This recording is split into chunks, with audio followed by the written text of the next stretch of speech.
తను నాతో ఎప్పటికీ లైఫ్ లాంగ్ ఉంటా అని ప్రామిస్ చేసింది. అవును, తనుంది, కాకపోతే నాతో కాదు, నా జ్ఞాపకాలలో. तेरी वो बातें वो चाहत की रस्में झूठे थे वादे क्या झूठी थी कसमें जाने तमन्ना क्या ये सच है बस इतना कह दे. నలుగురు పిల్లలు పుట్టి 50 ఏళ్ళు వచ్చినా ముసల్దానైనా నేను కావాలంటే చెప్పు, పెళ్లి చేసుకుంటా. నాకు పెళ్ళైపోయింది రాజు.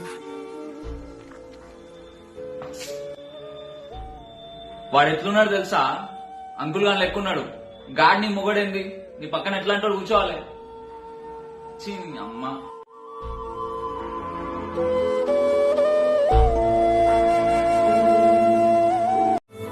ఎలాగో నువ్వు నా లైఫ్ లో ఉన్నావు గానీ నేను నీ కోసం, నీతో ఉండడానికి కోసం మిగతా వాళ్ళందరినీ వదిలేసుకున్నా.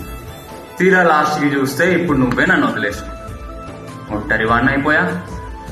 ఇంకా నా లైఫ్ లో ఎవరైనా ఉన్నారా అని ఒకసారి వెనక్కి తిరిగి చూసుకుంటే ఎవ్వరు లేరు. ఎవ్వరు లేని ఏకాకిలాగా మిగిలానే ఓ పిల్ల.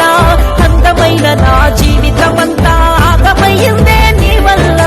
ఉలుకులేని పలుకులేని మూగవాడినే నీ ప్రేమలోన మునిగి నేను మోసపోతిని. కనులు రెండు ఉన్నా నేను గుడ్డివాడినే. నేనున్నా లేకున్నా, నువ్వెక్కడున్నా ఎప్పుడూ నీ సంతోషాన్నే నే కోరుకున్నా. నా మీద కొంచెం కూడా ప్రేమ లేకపోయినా ఇంకా నీ కోసమే నేను ఎదురు చూస్తున్నా. నేనున్నా లేకున్నా ఏ చోట నువ్వున్న నీ సంతోషాన్నే కోరుతున్నా. నా మీద నీకైనా ఏ ప్రేమ లేకున్నా నీ రాకకైనే వేచి ఉన్నా. తను నాతో ఎప్పటికీ లైఫ్ లాంగ్ ఉంటా అని ప్రామిస్ చేసింది. అవును, తనుంది, కాకపోతే నాతో కాదు, నా జ్ఞాపకాలలో.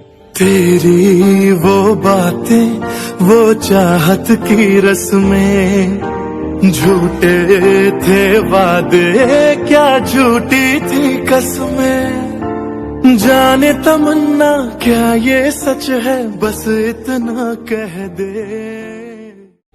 రిలేషన్షిప్ లో అయితే లేను. ఇది లవ్వో కాదో కూడా నాకు తెలీదు. కానీ ఈ వ్యక్తి నాకు కావాలరా అని గట్టిగా అనిపించే ఒక పర్సన్ మాత్రం నా హార్ట్ లో ఉంది.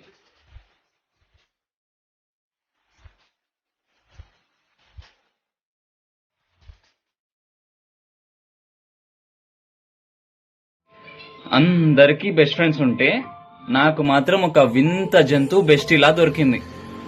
చూడ్డానికేమో పిల్లిలాగా ఇన్నోసెంట్ గా అనిపిస్తుంది, కానీ ఎప్పుడు చూడు కుక్కలాగా అరుస్తానే ఉంటది పిచ్చిది.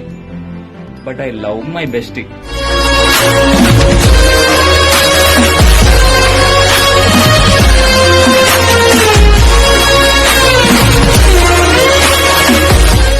మనల్ని వదిలేసి మన లైఫ్ లో